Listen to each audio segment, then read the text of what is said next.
యేసయ్య పరిశుద్ధ నామమునకు మహిమ కలుగునుగాక. యేసయ్య నామములో మీ అందరికీ నా వందనాలు. యేసుక్రీస్తు ప్రభు మహాకృపను బట్టి మరొక మంగళవార దినం శ్రీలముగా అనేకుల నిమిత్తం ప్రార్థించడానికి, నశించిపోయే ఆత్మల పట్ల భారము కలిగి వారి రక్షణార్థం దేవుని సన్నిధిలో మొరపెట్టుకోవడానికి, దేశక్షేమం కొరకు ప్రార్థించడానికి యేసుక్రీస్తు ప్రభు మనకిచ్చినటువంటి గొప్ప అవకాశం. ఈ దినమున మనం ధ్యానించేటువంటి వాక్య భాగము అపోస్తలుల కార్యములు 16వ అధ్యాయము 14వ వచనం నుండి గమనించినట్లయితే, అప్పుడు లూదియాయను దైవభక్తి గల ఒక స్త్రీ వినుచుండెను. ఆమె ఊదారంగు పొడిని అమ్ము తేతయర పట్టణస్థురాలు. ప్రభు ఆమె హృదయం తెరచెను గనుక పౌలు చెప్పిన మాటలు యందు లక్ష్యముంచెను. ఆమెయు ఆమె ఇంటి వారును బాప్తిస్మం పొందినప్పుడు ఆమె, నేను ప్రభువునందు విశ్వాసం గలదానని మీరు ఎంచితే నా ఇంటికి వచ్చిండుడని వేడుకొని మమ్మను బలవంతం చేసెను. మహాపరిశుద్ధుడు అయిన తండ్రి, ప్రేమంటే యేసయ్య, వాక్య భాగం ద్వారా మాతో మాట్లాడండి. వాక్యంలో ఉన్నటువంటి సత్యములను గ్రహించినట్లుగా నీ కృపను మాకు అనుగ్రహించండి. వినువారును గ్రహించుటకు నీ ఆత్మ సహాయం దయచేయమని యేసునామమున అడుగుచున్నాం తండ్రి, ఆమెన్. ఈ దినమున మనం ధ్యానించేటువంటి స్త్రీ లూదియా. ఆమె దైవభక్తి కలిగినటువంటి స్త్రీ అని ఇక్కడ వ్రాయబడి ఉంది. ఆమె ఊదా రంగు పొడిని అమ్ముచూ వ్యాపారం చేసేది. ఆమె తుయతైర పట్టణస్థురాలు. ఆమె దైవభక్తి కలిగినటువంటి స్త్రీ. ఆమె ఇంటి వారు కూడా దేవుని యందు విశ్వాసం కలిగినటువంటి వారు. దేవుని యందు భయభక్తి కలిగినటువంటి స్త్రీ. యథార్థంగా, నమ్మకంగా దేవుని మాటలను వినుచు, దేవుని ఆజ్ఞలను అనుసరించుచు ఆమె జీవించుచుంది. ఆమె మాత్రమే కాదు, ఆమె ఇంటి వారు కూడా దేవుని యందు భయభక్తులు కలిగినటువంటి బిడ్డలు అని ఇక్కడ వ్రాయబడి ఉంది. లూదియాయను దైవభక్తి గల ఒక స్త్రీ వినుచుండెను. అపోస్తుడైన పౌలు భక్తుడు తిమోతిని వెంటబెట్టుకొని ఆయన మాసిదోనియా దేశంలోని ఫిలిప్పీకి వచ్చి అక్కడ కొంతకాలం నివసించాడు. అది రోమీయులకు ప్రవాస స్థానమై ఉంది. మాసిదోనియా దేశానికి ముఖ్య పట్టణం ఫిలిప్పి. విశ్రాంతి దినము గనుక గవిని దాటి నదీ తీరమున ప్రార్థన జరుగుననుకొని అక్కడికి వచ్చి కూర్చుండెను. పౌలు భక్తుడు తిమోతిని తీసుకొని మరి విశ్రాంతి దినము గనుక, ప్రభు దినము గనుక దేవుణ్ణి ఆరాధించడానికి, దేవుణ్ణి మహిమపరచడానికి మరి నదీ తీరం యొద్దకు వెళ్ళాడు. క్రీస్తునందు ప్రియమైనటువంటి దేవుని బిడ్డలారా, మనం ఎక్కడ ఉన్నప్పటికీ కూడా విశ్రాంతి దినము దేవుణ్ణి ఆరాధించేటువంటి దినము, దేవునికి కృతజ్ఞతాస్తుతులు చెల్లించవలసినటువంటి దినము కనుక దేవుని సన్నిధికి మనం వెళ్ళాలి. ఎక్కడ ఉన్నప్పటికీ కూడా దేవుణ్ణి స్తుతించడానికి మనం మర్చిపోకూడదని ఈ విషయాలను బట్టి మనం గమనించవచ్చు. అపోస్తలుడైన పౌలు భక్తుడు తిమోతిని వెంటబెట్టుకొని విశ్రాంతి దినమున గవుని దాటి నదీ తీరమున ప్రార్థన జరుగుననుకొని అక్కడికి వచ్చి కూర్చుండి కూడి వచ్చిన స్త్రీలతో మాట్లాడుచుండెను. అనేక మంది అక్కడికి వచ్చారు. ఆ నదీ తీరమునకు అక్కడ కూర్చొని దేవుణ్ణి ఆరాధిస్తూ ఉన్నారు. మరి యేసుక్రీస్తు ప్రభు ఆయన ఈ లోకంలో ఉండి మరి సేవ చేసినటువంటి మరి సమయంలో నదీ తీరమున, సముద్ర తీరమున, అరణ్య ప్రాంతాల్లో ఎత్తైన కొండ మీద కూర్చొని ఆయన మరి ఉపదేశించేటువంటి వాడు. దేవుని రాజ్యం గురించి ఆయన ప్రకటించేటువంటి వాడు. అదేవిధంగా మరి ఈ విశ్రాంతి దినము కూడా నదీ తీరమున ప్రార్థన జరుగుననుకొని పౌలు భక్తుడు తిమోతిని వెంటబెట్టుకొని అక్కడికి వెళ్ళారు. కూడి వచ్చిన స్త్రీతో మాట్లాడుచుండెను. ఆయన దేవుని రాజ్య స్వార్థను ప్రకటిస్తూ ఉన్నాడు. మారు మనసు పొంది రక్షణ పొందండి, బాప్తిజమం పొందండి, దేవుని గురించి తెలుసుకోండి, పరలోక రాజ్యము సమీపించి ఉంది, మీ చెడుతనమును విడిచిపెట్టండి, రక్షణ పొందండి. యేసుక్రీస్తు ప్రభు మన కొరకు ఆయన చనిపోయి తిరిగి లేచాడు. రక్షణ సువార్తను పౌలు భక్తుడు ప్రకటిస్తూ ఉన్నాడు. ఇదే అనుకూలమైన సమయం. మీ పాపములను మీరు విడిచిపెట్టండి, రక్షణ పొందండి, మారు మనసు పొందండి, బాప్తిజమం తీసుకోండి. దేవుని రక్షణ వార్తను అందిస్తున్నప్పుడు చూడండి, అక్కడ 14వ వచనంలో, అప్పుడు లూదియాయను దైవభక్తి గల ఒక స్త్రీ వినుచుండెను. ఆమె ఊదారంగు పొడిని అమ్ము తుయతైర పట్టణస్థురాలు. ఆమె ఒక గొప్ప ఇంటి స్త్రీ. ఆమె ఊదారంగు పొడిని అమ్ముకుంటూ ఆమె వ్యాపారం చేసేది. తెల్లని వస్త్రములను ఆ నీలిరంగు నీళ్ళల్లో ముంచి తీసినప్పుడు అవి నూతన వస్త్రములుగా మార్చబడతాయి. ఊదా రంగు పొడిని ఆమె అమ్ముకుంటూ ఆమె వ్యాపారం చేసేది. పౌలు భక్తుడు చెప్పేటువంటి రక్షణ వార్తను ఆమె వింటా ఉంది. ఆమె ఏ విధంగా విన్నదో చూడండి. ప్రభువు ఆమె హృదయము తెరచెను గనుక పౌలు చెప్పిన మాటల యందు లక్ష్యముంచెను. దేవుని సన్నిధిలోకి వెళ్ళినప్పుడు, దేవుని మాటలు మరి మనం వినేటప్పుడు, దేవుని సేవకులు వాక్యాన్ని అందించే సమయంలో మన హృదయం తెరవబడాలి. ఎప్పుడైతే మరి మన మన హృదయాలు తెరవబడతాయో దేవుని మాటల యందు మనము లక్ష్యం ఉంచుతాం. దేవుని మాటలు మన హృదయానికి అర్థమైతే దేవుని మాటలను మనం అనుసరించడానికి, దేవుని మాటలను గైకొనడానికి మన హృదయం అంగీకరిస్తుంది. దేవుని సన్నిధికి వెళ్తాం కానీ దేవుని మాటలు వినం. దేవుని సన్నిధికి వెళ్తాం కానీ మరి అక్కడే మనకు విశ్రాంతి దొరికినట్లుగా మరి విశ్రాంతి తీసుకుంటా ఉంటారు. నిద్రపోతూ ఉంటారు. చూడండి, నిద్రపోకుండా మత్తు కలిగి బయట ఎన్నో రకములైన పనులు చేసుకుంటారు, వ్యాపారాలు చేసుకుంటారు, ఎన్నో రకాల ప్రయాణాలు చేస్తారు. నిద్ర రాదు కానీ దేవుని సన్నిధిలోకి వచ్చినప్పుడు నిద్రమత్తులై ఉంటారు. చూడండి, ఇక్కడ లూదియా అనేటువంటి స్త్రీ, దైవభక్తి కలిగినటువంటి స్త్రీ, దేవుని మాటలు పౌలు భక్తుడు మాట్లాడుతున్నప్పుడు, వివరిస్తున్నప్పుడు ఆ మాటల యందు ఆమె లక్ష్యం ఉంచింది. దేవుడు ఆమె హృదయాన్ని తెరిచాడు. ఎప్పుడైతే దేవుని సన్నిధిలోకి వచ్చి దేవుని మాటలు వినాలి, దేవుని సమాజంలో, దేవుని మందిరములో దేవుడు ఉన్నాడు, దేవుడే మాట్లాడుతున్నాడు, ఆ మాటల యందు నేను లక్ష్యం ఉంచాలి అని మనం ఎప్పుడైతే శ్రద్ధ కలిగి వింటామో దేవుడు మన హృదయాన్ని తెరుస్తాడు. దేవుని మాటలు మన హృదయంలోకి వస్తాయి. దేవుని వాక్యము మనం గ్రహించగలుగుతాం. చూడండి, ప్రభువు ఆమె హృదయము తెరచెను గనుక పౌలు చెప్పిన మాటల యందు లక్ష్యముంచెను. దేవుని సన్నిధికి వెళ్ళేటప్పుడు సిద్ధపాటుతో వెళ్ళాలి. దేవుని సన్నిధిలోకి వెళ్ళేటప్పుడు దేవుడు ఏం మాట్లాడతాడో, దేవుడు చెప్పే మాటలు నేను వినాలి, గ్రహించాలి, గైకొనాలి అని ఆశతో వెళ్ళినప్పుడు ప్రభువు మరి మన హృదయాలను తెరుస్తాడు. దేవుని మాటలను మనం అంగీకరించగలుగుతాం. ఈ లూదియా అనేటువంటి ఈ స్త్రీ దేవుని మాటల యందు లక్ష్యముంచింది. మరియు ఆమె ఆమె ఆమె ఇంటివారును బాప్తిస్మం పొందినప్పుడు ఆమె ఇంటివారును బాప్తిస్మం పొందినప్పుడు ఆమె నేను ప్రభువునందు విశ్వాసము గలదానని మీరు ఎంచితే. చూసారా, ఎప్పుడైతే పౌలు మాటలు విన్నదో, దేవుని మాటలను అంగీకరించిందో ఆమె బాప్తిస్మం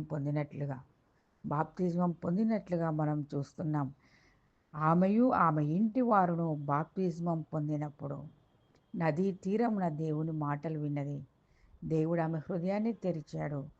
ఆమె యొక్క ఆసక్తిని బట్టి ఆమె దేవుని మాటల యందు లక్ష్యం ఉంచింది. ఆమె ఆసక్తిని బట్టి దేవుడు ఆమెకు మారు మనసును, పశ్చాత్తాపమును కలగజేశాడు. మరి ఇంతవరకు దైవభక్తి కలిగి ఉంది కానీ ఆమె బాప్తిజం పొందలేదు. ఎప్పుడైతే పౌలు చెప్పేటువంటి బోధను విన్నదో, నమ్మి బాప్తిజం పొందిన వారు రక్షించబడతారు, నమ్మకపోతే శిక్ష విధించబడుతుంది అనేటువంటి మాటలు విన్నదో, ఆమె బాప్తిజం పొందడానికి ఆమె మాత్రమే కాదు, ఆమె ఇంటి వారు కూడా బాప్తిజం పొందినట్లుగా మనం అక్కడ చూస్తున్నాం. నా ఇంటికి వచ్చి చూడండి, నేను ప్రభువునందు విశ్వాసము గలదానని మీరు ఎంచితే నా ఇంటికి వచ్చి ఇండుడని వేడుకొని మమ్మను బలవంతము చేసెను. ప్రభువునందు విశ్వాసము గలదానని నన్ను ఎంచినట్లయితే మా ఇంటికి రండి. విశ్వాసము గలది అని ఏ విధంగా ఎంచగలమంటే అక్కడ దేవుని మాటలు విన్న వెంటనే దేవుని మాటలకు లోబడి ఆమె ఇంటి వారును బాప్తిజం పొందారు.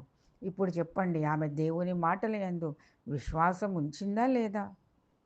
విశ్వాసము గలదానని నన్ను ఎంచినట్లయితే మా ఇంటికి వచ్చి మమ్మల్ని దీవించమని, మమ్మల్ని ఆశీర్వదించమని వేడుకుంది పౌలు భక్తుణ్ణి. వెంటనే వారు ఆమె ఇంటికి వెళ్ళి మరి ఆమె నిమిత్తం ప్రార్థన చేసినట్లుగా మనం చూడగలుగుతాం. ఆమె ఇంటికి వెళ్ళి ఆమె ఇచ్చినటువంటి ఆతిథ్యాన్ని వారు తీసుకున్నారు. ఆమె ఇంటికి వెళ్ళి వారి నిమిత్తం ప్రార్థించారు. పౌలు భక్తుడు మరి ఇంటింటికి వెళ్ళి ఆయన పెద్ద పెద్ద సంఘాలను దర్శించలేదు కానీ మాసిదోనియా సంఘం, తుయతైరా సంఘం, మరి కొరింథీ సంఘం, ఎఫెసీ సంఘం, ఈ విధంగా ఆయా గ్రామాల్లో ఉన్నటువంటి మరి కుటుంబాలనే ఒక సంఘముగా ఇంటింటా మరి ప్రార్థనలు జరుగుతూ ఉండే. ఇంటింటి సంఘాలు, ఇంట్లోనే సంఘాన్ని ఏర్పాటు చేసుకునేటువంటి వారు. మరి ఆ విధంగా ఆయా ప్రాంతాలను వారు తిరుగుతూ దేవుని రక్షణ స్వార్థను ప్రకటించుచున్నటువంటి దినముల్లో ప్రభువు ఆమె హృదయం తెరిచింది. క్రీస్తునందు ప్రియమైనటువంటి దేవుని బిడ్డలారా, ప్రభువు సన్నిధిలోకి వెళ్ళినప్పుడు, దేవుని మందిరంలోకి వెళ్ళినప్పుడు మన హృదయాలు తెరవబడాలి. మన హృదయాలు తెరవబడితేనే మన జీవితం ఏ విధంగా ఉంది, మన జీవితంలో ఉన్నటువంటి లోపంలేంటి, మన హృదయంలో ఉన్నటువంటి లోపాలేంటో గ్రహించగలుగుతాం. దేవుని మాటలు మనం విన్నప్పుడు మన హృదయంలో ఉన్నటువంటి బలహీనతలను తొలగించుకుంటాం. మనకింకా ఏం అవసరమైంది ఆత్మీయంగా ఎదగాలంటే, మరి ఏది అవసరమైంది చూడండి. ఆమె హృదయం ఎప్పుడైతే తెరవబడిందో, నేను ఇంతవరకు దైవభక్తి కలిగే ఉన్నాను, దేవుని యందు భక్తి కలిగి జీవిస్తున్నాను, కానీ బాప్తిజమం పొందలేదు కదా. వెంటనే ఆ నదిలో బాప్తిజమం తీసుకున్నారు ఆమెను, ఆమె ఇంటి వారు కూడా. కాబట్టి దేవుని మాటల యందు మనం ఎప్పుడైతే లక్ష్యం ఉంచుతామో, మన ఆత్మీయ స్థితికి, మన ఆత్మీయ ఎదుగుదలకి ఏది ఉపయోగమో, ఏది అవసరమో, ఏ విధంగా జీవించాలో మనం నేర్చుకోగలుగుతాం. మన లోపములను సరిచేసుకుంటాం. హృదయం అన్నిటికంటే మోసకరమైందని మరి ప్రవక్త అయినటువంటి ఇర్మియా ద్వారా దేవుడు తెలియజేస్తూ ఉన్నాడు. చూడండి, ఇర్మియా గ్రంథము 17వ అధ్యాయము 9వ వచనం, హృదయం అన్నిటికంటే మోసకరమైంది, అది ఘోరమైన వ్యాధి గలది, దాన్ని గ్రహింపగల వాడెవడు. ఒకని ప్రవర్తనను బట్టి వాని క్రియల ఫలము చొప్పున ప్రతీకారము చేయుటకు యెహోవాను నేను హృదయమును పరిశోధించువాడను, అంతరింద్రియములను పరీక్షించువాడను. చూసారా, హృదయం మోసకరమైంది, ఘోరమైన వ్యాధి కలిగింది. దేవుని మాటలు యందు మనం ఎప్పుడైతే లక్ష్యం ఉంచుతామో, దేవుడు మన హృదయాన్ని తెరుస్తాడు. మన హృదయంలో ఉన్న ప్రతి మోసాన్ని, మరి మన హృదయంలో ఉన్నటువంటి ప్రతి విధమైన అపవిత్రతను, ఘోరమైన వ్యాధి కలిగినటువంటి ప్రతి పరిస్థితులను మనం తొలగించుకుంటాం. హృదయంలో నుండి బయలు వెళ్ళినవి ఏవో మరి మార్కు సువార్తలో వ్రాయబడి ఉంది చూడండి. మార్కు సువార్త 7వ అధ్యాయము 21వ వచనంలో, లోపలి నుండి అనగా మనుషుల హృదయంలో నుండి దురాలోచనలు, జారత్వములను, దొంగతనములను, నరహత్యలను, వ్యభిచారములను, లోభములను, చెడుతనములను, కృత్రిమములను, కామ వికారమును, మత్సరములను, దేవదూషణయు, అహంభావమును, అవివేకమును వచ్చును. హృదయం ఎంత ఘోరమైన వ్యాధి కలిగిందో చూడండి. హృదయంలో ఇన్నున్నాయి. ఇటువంటి అపవిత్రమైన కార్యములు ఉన్నప్పుడు దేవునికి మనం సమీపంగా జీవించలేం. దేవుని బిడలముగా మనం జీవించలేం. హృదయం ఘోరమైన వ్యాధి కలిగింది. అది ఎప్పుడు శుద్ధి చేయబడుతుందంటే, దేవుని వాక్యమునందు శ్రద్ధ కలిగి, దేవుని మాటల యందు లక్ష్యం ఉంచినప్పుడు ప్రభువు మన హృదయాలను తెరుస్తాడు. కాబట్టి ఇది అపవిత్రమైనటువంటి నా హృదయాన్ని శుద్ధి చేసేది యేసు రక్తం. ప్రభువా, నా హృదయాన్ని శుద్ధి చేయి, నా హృదయాన్ని కడుగు, నా హృదయంలో ఉన్న అపవిత్రతను తొలగించు, అపవిత్ర కార్యములను నా హృదయంలో నుండి తొలగించుమని దేవుని సన్నిధిలో మనం మొరపెట్టుకుంటాం. లూదియా దేవుని మాటల యందు శ్రద్ధ కలిగి లక్ష్యముంచింది. దేవుడు ఆమె హృదయాన్ని తెరిచాడు. వెంటనే లోబడింది. నేను ఇంతవరకు దేవునితో ఉన్నా కానీ బాప్తిజమం నేను పొందలేకపోయాను, ఇప్పుడు బాప్తిజమం నాకు అవసరమై ఉంది. మరి మన జీవితంలో ఏ లోపాలు కలిగి ఉన్నాం? దేవుణ్ణి వెంబడించడానికి మన హృదయంలో ఉన్నటువంటి ఆటంకములేంటి? వాటిని మనం తొలగించుకోవలసినటువంటి అవసరం ఉంది. చూడండి, కీర్తనల గ్రంథం 66వ కీర్తన 18వ వచనంలో, నా హృదయంలో నేను పాపమును లక్ష్యము చేసిన ఎడల ప్రభువు నా మనవి వినకపోవును. మన హృదయంలో పాపముంది. మన హృదయంలో అపవిత్రత ఉంది. ఆ అపవిత్రతతో మనం ప్రార్థన చేసినప్పుడు ప్రభువు నా మనవి వినకపోవును అని ఇక్కడ కీర్తనకారుడు చెప్తా ఉన్నాడు. చూడండి, మన హృదయంలో ఉన్నటువంటి అపవిత్రత తొలగిపోవాలంటే మనము యేసయ్య యందు లక్ష్యం ఉంచాలి. మన లోపములను సరి చేసుకోవాలి. ఘోరమైన వ్యాధి కలిగినటువంటి హృదయం, మోసకరమైనటువంటి జీవితంలో నుండి మనం బయటికి రావాలంటే దేవుని మాటల యందు లక్ష్యం ఉంచాలి. దేవుని మాటలను మనం అంగీకరించాలి. దేవుని మాటలను మనం వినాలి. అప్పుడు వినుట వలన విశ్వాసం కలుగుతుంది. లూదియా తన హృదయం తెరవబడింది. దేవుని యొక్క మాటల యందు లక్ష్యం ఉంచింది. ఆమెయు ఆమె ఇంటి వారును బాప్తిస్మం పొందారు. చూడండి, భక్తుడు పౌలు భక్తుడితో చెప్తుంది, నేను విశ్వాసం గల దానిని ఎంచినట్లయితే మా ఇంటికి రండి, నా ఇంటికి వచ్చి ఉండుడని వేడుకొని మమ్మను బలవంతం చేసింది. చూసారా? ఎప్పుడైతే దేవుని మాటల యందు లక్ష్యం ఉంచిందో దేవుని సేవకులను ఇంటికి ఆహ్వానించుకోగలుగుతున్నారు. దేవుని బిడలను, దేవుని సేవకులకు ఆతిథ్యం ఇస్తున్నారు. దేవుని సేవకులను ఇంటికి రమ్మని బలవంతం చేయుచున్నారు. ఎందుకంటే దేవుని భక్తులు మన ఇంటికి వస్తే దేవుని ఆశీర్వాదం మన ఇంటికి వస్తుంది. దేవుని దీవెనలు మన ఇంటికి వస్తాయి. ఆయన నామంలో, యేసు నామంలో గిన్నెడు చల్లీళ్ళు ఇస్తే దాని ప్రతిఫలం పోగొట్టుకోరని మరి చెప్పినట్లుగా, మరి దేవుని బిడ్డలను ప్రేమించినట్లయితే, దేవుని కార్యాలయందు మనము ఆసక్తి కలిగినట్లయితే దేవుని ఆశీర్వాదం మన ఇంటికి వస్తుంది. బలవంతం చేసింది సేవకులను ఇంటికి రమ్మని, ఆహ్వానించింది. నేను విశ్వాసం గల దానిని నీవెంచినట్లయితే, నేను భక్తి కలిగినటువంటి దానిని ఎంచినట్లయితే మా ఇంటికి రండి. దేవుని సేవకులు ఇంట్లోకి వచ్చినప్పుడు దేవుడే వారి ఇంటిని దర్శిస్తాడు. దేవుడే వారిని ఆశీర్వదిస్తాడు. వారి ఇంట్లో ఉన్నటువంటి కొరతలన్నీ కూడా తీరిపోతాయి. దేవుని సేవకులను ప్రేమించినట్లయితే దేవుని ఆశీర్వాదం వారి ఇంట్లోకి వస్తుంది. అందుకనే ప్రకటన గ్రంథం చూడండి, 3వ అధ్యాయము 20వ వచనంలో, ఇదిగో నేను తలుపు వద్ద నిలుచుండి తట్టుచున్నాను. ఎవడైనను నా స్వరం విని తలుపు తీసిన ఎడల నేను అతని యొద్దకు వచ్చి అతనితో నేనును, నాతో కూడా అతడును భోజనము చేయును. నేను తలుపు వద్ద నిలుచుండి తట్టుచున్నాను. హృదయం అనేటువంటి తలుపు. ఆయన మన హృదయం అనేటువంటి తలుపు దగ్గరికి వచ్చి తడతా ఉంటాడు. ఆయన స్వరాన్ని మనం గుర్తుపట్టాలి. మన స్వరము, ఆయన స్వరమును మనము గుర్తుపట్టి మనము తలుపు తీసిన ఎడల ఆయన మన హృదయంలోకి వచ్చేటువంటి దేవుడు. నేనును, నాతో కూడా అతడును భోజనము చేయుదుము. చూసారా? ఎంత గొప్ప ఆశీర్వాదం! ఎంత గొప్ప ఆశీర్వాదాన్ని దేవుడు మనకు అనుగ్రహిస్తూ ఉన్నాడు. మన హృదయాన్ని తెరవాలి. మన హృదయం శుద్ధి చేసుకోవాలి. మన హృదయం పరిశుద్ధంగా ఉండాలి. ఆయన పరిశుద్ధుడు గనక మరి మనము కూడా పరిశుద్ధంగా జీవించాలి. ఏ విధంగా పరిశుద్ధంగా ఉంటామంటే మనం మోసకరమైన హృదయాన్ని సరిచేసుకోవాలి. మన హృదయంలో ఉన్నటువంటి లోపములు సరిచేసుకోవాలి. మన హృదయంలో ఉన్నటువంటి అపవిత్ర కార్యములను తొలగించుకోవాలి. అప్పుడు దేవుడు మనలో ఉంటాడు, మనతో నివాసం ఉంటానని ఆయన సెలవిస్తున్నటువంటి దేవుడు. ఆయన మాటలు నమ్మదగినవి. ఆయన మనతో ఉంటాడు, మనలో ఉంటాడు, మనతో కలిసి జీవిస్తాడు. హృదయం అనేటువంటి తలుపు వద్ద నిలుచుండి ఆయన తట్టుచున్నాడు. ఆయన స్వరం మనం వినాలంటే, ఆయన స్వరాన్ని మనం గుర్తించాలంటే మనం పరిశుద్ధంగా ఉండాలి, యథార్థంగా ఉండాలి, నమ్మకంగా ఉండాలి.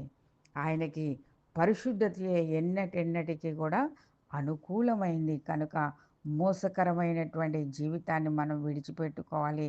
దాన్ని గ్రహించగలవాడు ఎవడు అని ఇర్మియా ప్రవక్త మాట్లాడుతున్నాడు. ఆ హృదయాన్ని ఎవరు గ్రహించగలరు? ఒకని ప్రవర్తనను బట్టి వారి క్రియల ఫలము చొప్పున ప్రతికారము చేయుటకు యెహోవాను నేను హృదయములను పరిశోధించువాడను. ఆయన హృదయాలను పరిశోధిస్తూ ఉన్నాడు. పరిశోధిస్తూ ఉండు. వారి క్రియలు ఏ విధంగా ఉన్నాయి, వారి ఫలములు ఏ విధంగా ఉన్నాయి, వారి యొక్క ప్రవర్తన ఏ విధంగా ఉంది. వారి క్రియల ఫలమును బట్టి ఆయన వారికి ప్రతీకారం చేసేటువంటి దేవుడు. మనం మంచి మంచి క్రియలను కలిగి ఉన్నట్లయితే ఆయన మంచి ఫలితాన్ని ఇస్తాడు. ఏ విధమైనటువంటి క్రియలను మనం కలిగి ఉన్నాం, మన ప్రవర్తనను బట్టి, మన క్రియలను బట్టి ఆయన మనకు ప్రతిఫలం ఇచ్చేటువంటి దేవుడు. యెహోవాను నేను హృదయమును పరిశోధించువాడను, అంతరింద్రియములను పరీక్షించువాడను. చూసారా? మనం చేసేటువంటి ప్రతి పనిని ఆయన పరిశీలించి చూస్తున్నాడు. మంచి పనులు చేస్తున్నామా? చెడ్డ పనులు చేస్తున్నామా? ఎవరికైనా హాని చేస్తున్నామా? ఎవరికైనా కీడు చేస్తున్నామా? దేవుడు పరిశీలించేటువంటి దేవుడు. మనం చేసే ప్రతి పనిని, మనం చేసే ప్రతి క్రియకి ఆయన ప్రతిఫలం ఇచ్చేటువంటి దేవుడు. ఒక దినమున క్రీస్తు న్యాయపీఠం ఎదుట మనం నిలబడవలసి ఉంది. మనం మంచి మంచి పనులు చేసినట్లయితే మంచి ఫలితాన్ని ఆయన ఇచ్చేవాడు. చెడ్డ క్రియలు చేసినట్లయితే దానిని కూడా మనం అనుభవించవలసి ఉంది.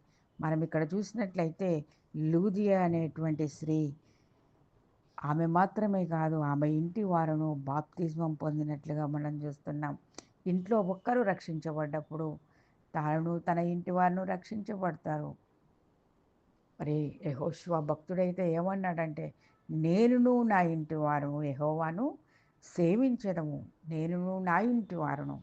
మనం చెప్పగలుగుతున్నామా? నేనును నా ఇంటి వారును. లూదియా అదే చేసింది. ఆమెయు ఆమె ఇంటి వారును బాప్తిస్మం పొందారు. దేవుని మాటలు యందు లక్ష్యముంచారు. మనం ఒక్కరమే పరలోక రాజ్యంలోకి వెళ్తే సరిపోదు. మనము, మనతో పాటు మన భర్త, మన పిల్లలు, మన ఇంటి వారందరూ కూడా పరలోక రాజ్యంలో ప్రవేశించాలంటే దేవుని మాటల యందు మనము లక్ష్యముంచాలి. దేవుని సన్నిధికి మనం వెళ్ళాలి. విశ్రాంతి దినమున ఆ నదీ తీరమున జరిగేటువంటి ప్రార్థనా సమయంలో ఈ స్త్రీ కూడా అక్కడ కూర్చొని దేవుని మాటల యందు లక్ష్యముంచింది. దేవుని మాటలు మన జీవితాలను సరిచేస్తాయి. దేవుని మాటలు మనం విన్నప్పుడు మన శరీరంలో, సర్వ శరీరానికి అవి ఆరోగ్యాన్ని కలగజేస్తాయి. మన శరీరంలో ఉన్న ప్రతి బలహీనతలు తొలగిపోతాయి. శరీరంలో ఉన్నటువంటి మరి ప్రతి చెడుతనము కూడా తొలగిపోతుంది. దేవుని మాటలను మన హృదయములో అంగీకరించినప్పుడు మనం పవిత్రపరచబడతాం. అవి దేవుని మాట కత్తి వంటిది, రెండంచులు గల వాడి అయినటువంటి ఖడ్గము అని మరి దేవుని వాక్యములో వ్రాయబడి ఉంది.